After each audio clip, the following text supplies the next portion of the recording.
Assalamualaikum warahmatullahi wabarakatuh. Salam warahmatullahi. Kembali bersama saya dalam Dialog Lugas bersama Tuti Endi. Kali ini kita akan mengangkat tema Hajah Winarti mewujudkan 25 program hebat menuju tulang bawang kuat. Saudara, Hajah Winarti adalah sosok pemimpin yang amat dekat dengan masyarakatnya. Beliau amat tegas dan konsisten menegakkan aturan demi kesejahteraan masyarakat tulang bawang. Banyak yang menarik dari sosok pemimpin ini. Beliau selain memiliki banyak peranan di kancah nasional, juga memiliki 25 program yang langsung menyentuh masyarakat. Bagaimana 25 program itu dan sejauh mana pelaksanaan 25 program ini? Bersama saya telah hadir Ibu Dr. Chan Hajah Winarti SEMH, Bupati cantik dari Tulang Bawang. Kita akan ngobrol bersama terkait program beliau. Bunda, kita langsung mulai Bunda ya. Boleh. Nah, kita ini sehat kan? Alhamdulillah Bunda. Iya, sampai sekarang bisa komunikasi. Bunda juga sehat Bunda ya. Amin. Iya Bunda. Nah, jadi 25 program ini Bunda amat menyentuh masyarakat dan jadi sorotan berbagai kalangan ini Bunda. Nah, kalau boleh masyarakat tahu ini ide munculnya 25 program ini dari mana nih Bunda? Iya. Sebenarnya kalau kita bicara masalah kebijakan seorang pemimpin itu kan beraneka ragam. Iya Bunda. Tapi kebetulan kebijakan 25 program unggulan pro rakyat yang kita prioritaskan, walaupun tidak meninggalkan prioritas yang lain sebagai skala prioritas, tapi 25 program ini adalah salah satu lahirnya dari rakyat juga. Walaupun kebijakan ini tidak populer, kebijakan ini mungkin tidak terlihat spektakuler karena tidak berbentuk fisik dan lain-lain, tapi inilah salah satu aspirasi dan kondisi yang saat itu memang kita lihat langsung, di mana pada saat saya jadi ketua DPRD bersama teman-teman di legislatif juga memberikan masukan-masukan berdasarkan kita reses. Saya bahkan turun mendampingi Bupati, baik Bupati Pak Mance maupun Pak Hanan pada saat itu sering turun juga dengan saya sebagai kapasitas saya ketua DPRD. Ini juga menjadi salah satu sumber informasi kondisi yang memang diinginkan oleh masyarakat. Jadi lahirnya 25 program bergerak melayani warga atau BMW itu benar-benar satu dari pemikiran secara rasional saya sebagai manusia yang memang harus mengabdi. Yang kedua, lahir dari keinginan rakyat yang disampaikan dalam serapan dalam 2 periode saya di DPRD dan kondisi yang mungkin belum bisa tercover saat itu, sehingga ini kita rumuskan bagaimana kita bisa menjadi skala prioritas dulu 25 program ini, walaupun saya ulang kembali tidak meninggalkan prioritas yang lain seperti infrastruktur dan sebagainya. Jadi Bung Yandi, kembali lagi 25 program ini di samping memang niat daripada kami, terutama saya dalam hal ini sebagai Bupati, ini lahir dari kondisi dan aspirasi daripada masyarakat yang sekian lama, 2 periode saya jadi ketua DPRD dan juga saya berkeliling pada saat saya sebelum hijrah ke eksekutif. Iya, Bunda. Progres 25 program BMW selama 3 tahun ini, lebih kurang 3 tahun ya Bunda ya. Ini apa aja capaiannya Bunda yang sudah berjalan dan sudah dinikmati masyarakat nih Bunda? Ya, 2 tahun 9 bulan. 2 tahun 9 bulan. 2 tahun 9 bulan kita menjabat sebagai kepala daerah. Jadi 25 program itu secara presentasi dari masing-masing item sudah bisa direalisasi, dijalankan, walaupun semua program kebijakan itu juga harus melihat kemampuan keuangan daerah dan menyesuaikan regulasi yang terbaru, karena kita terikat dengan regulasi. Tentu ini juga menjadi rem kita Jadi 25 program kalau melihat kondisi keuangan setiap kabupaten kota, termasuk di Kabupaten Tulang Bawang, bagaimana dengan keterbatasan anggaran yang ada, kita punya 1,2 saat ini triliun, itu sasaran ini bisa tercapai, menyebar walaupun belum bisa 100%. Tapi ini hal yang bagus karena tim anggaran yang dipimpin oleh Pak Sekda dan teman-teman para asisten OPD yang masuk dalam tim anggaran, bicara dengan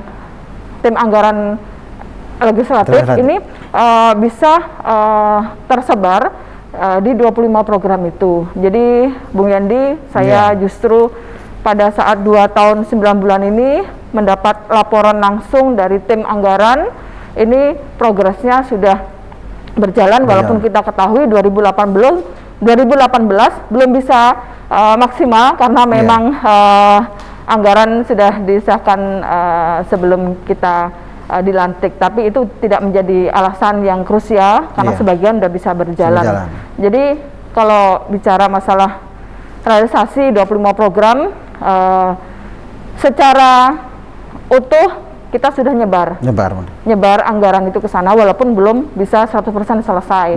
Tapi dari tahun ke tahun kita berusaha untuk menyelesaikan fokus menjadi skala prioritas. Ada beberapa hal yang mungkin belum karena keterbatasan anggaran dan juga regulasi yang terbaru yang harus kita lihat ini tetap menjadi skala prioritas kami. Nah, bagaimana 25 program ini tetap berjalan dan bisa terpenuhi semuanya. Karena kalau kita bicara masalah 25 program, sebenarnya kalau kita lihat satu persatu di situ lebih dari 50 item tapi kita rangkum menjadi 25 program untuk mempermudah kita mengingat dan lain-lain. Ini dari 25 program nih Bunda yang sudah terlihat benar-benar langsung ke masyarakat ini di bidang kesehatan nih Bunda sama bidang pendidikan. Ini di tahun kemarin itu bidang pendidikan kita sudah membagikan laptop itu Bunda ya? Nah, itu gimana Bunda bidang pendidikan nih Bunda? Alhamdulillah untuk di bidang pendidikan karena kita melihat bahwa saat itu aspirasi daripada para guru bagaimana pada saat ujian dan lain-lain mempersiapkan alat, salah satunya adalah laptop. Aspirasinya mereka bagaimana kita minimal tiap sekolahan fasilitas laptopnya lebih dari satu. Akhirnya tahun 2019 kita agak sedikit genjot, 1000 laptop kita bagikan ke para guru melalui sekolahan. Nah ini tahun 2018 kalau nggak salah cuma 300. Jadi ini merupakan salah satu wujud bahwa aspirasi daripada guru yang pada saat itu pada saat itu saya bilang belum masa COVID itu disampaikan ternyata efektif. Ternyata pada saat COVID ini sangat digunakan karena semua di era digital ini semuanya harus menguasai itu. Tapi kan pada saat itu kita tidak bicara alternatif atau solusi untuk COVID, hanya bagaimana menyerap aspirasi dan bisa mengimplementasikan. Alhamdulillah di masa COVID ini itu sangat membantu sekali, dan juga di pendidikan kita memberikan beasiswa terhadap warga kita, anak-anak kita yang mempunyai prestasi tapi tidak mampu, kita berikan beasiswa terhadap mereka. Nanti datanya bisa dilihat di Dinas Pendidikan. Ini kontribusi kita yang saya yakini ini sangat membantu mereka dan memberikan support terhadap putra-putri terbaik di Tulang Bawang yang memang berprestasi dan butuh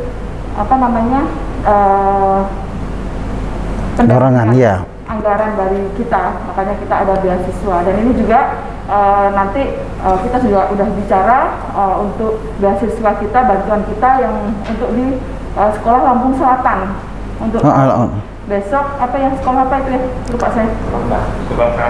Sekolah kebangsaan. Juga support ada putra-putri kita yang di sana.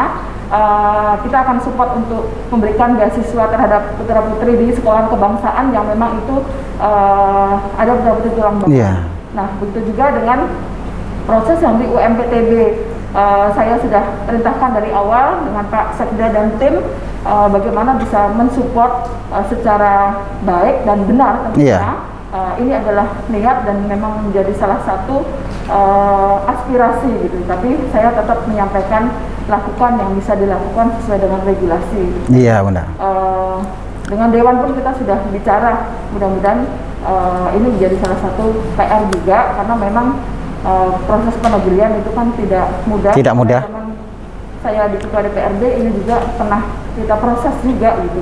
Karena berdasarkan Perda UMT pada saat itu kan kita punya kewajiban 3 tahun untuk memberikan pendampingan, dan pada saat itu saya jadi Ketua DPRD ya saya harus komitmen konsisten memberikan bantuan pendampingan dana itu sesuai dengan Perda. Kita lakukan selama 3 tahun berturut-turut. Nah sekarang apa yang mesti kita lakukan? Saya persilahkan tim untuk support berkomunikasi yang baik dengan pihak-pihak terkait, dan kalau dari segi anggaran kita kemarin kalau nggak salah sudah disiapkan. Sudah siapkan Bunda ya? Saya memang dari itu kan nggak bisa disiapkan ujuk-ujuk. Iya Bunda. Dari tahun 2019 pada saat mau ketok palu ya kita sudah rancang. Sudah proses ya.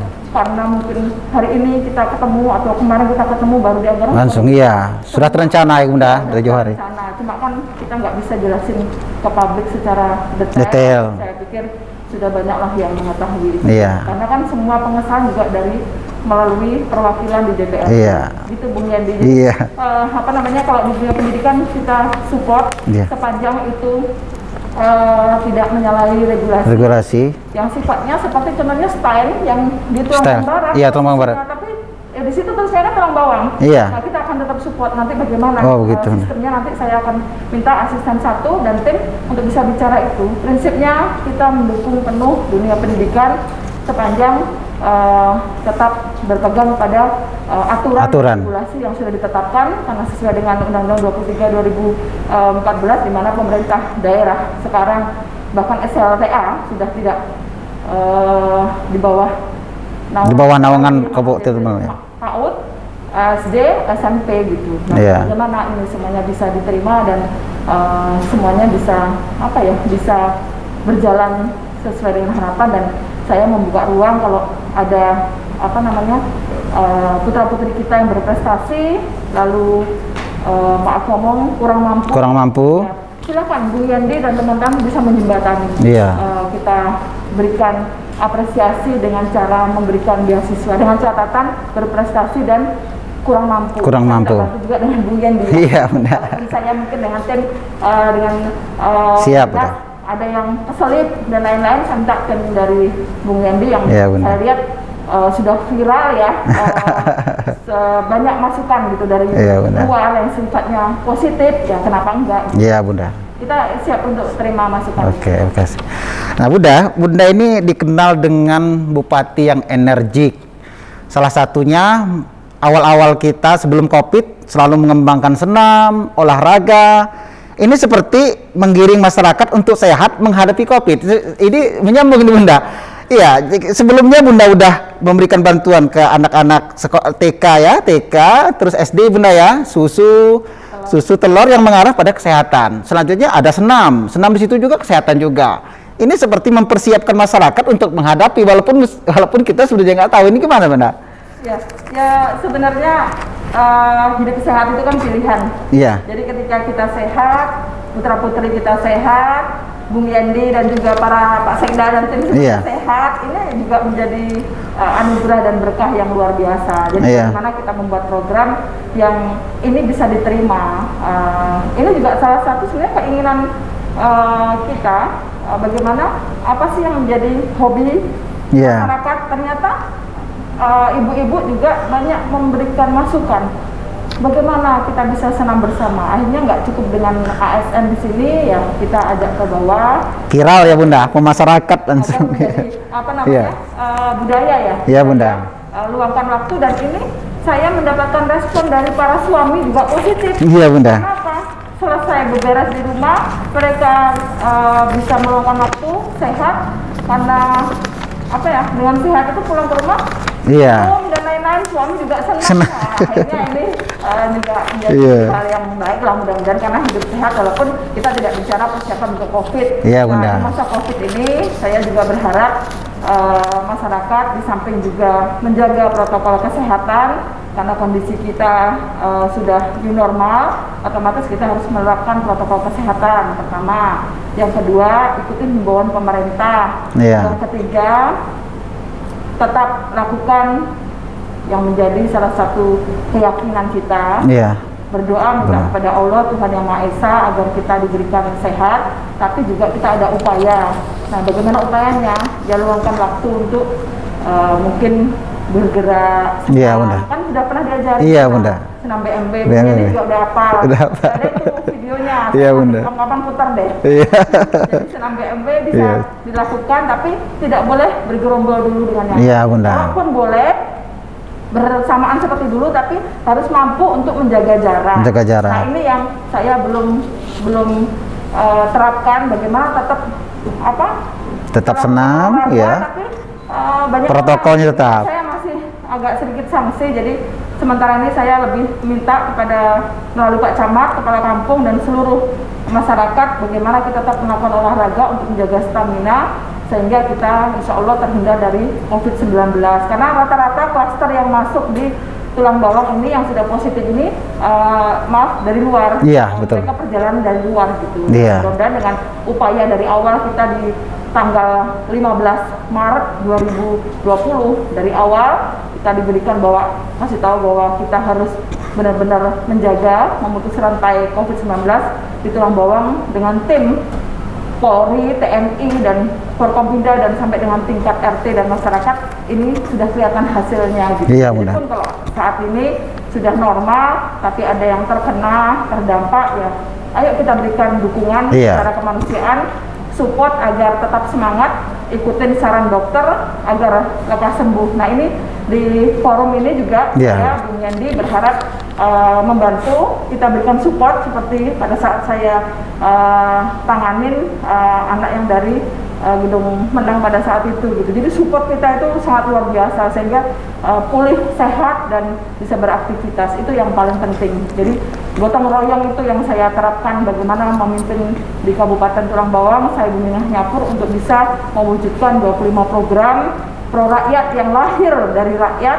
Lalu bagaimana penanganan COVID ini bisa bersama-sama kita sadari bahwa menjaga kesehatan itu bukan hanya kewajiban seorang pemimpin, tapi kewajiban kita bersama untuk melindungi diri kita dan keluarga kita. Oke, kita istirahat sejenak. Kita akan kembali di Digas bersama Tuti Andi.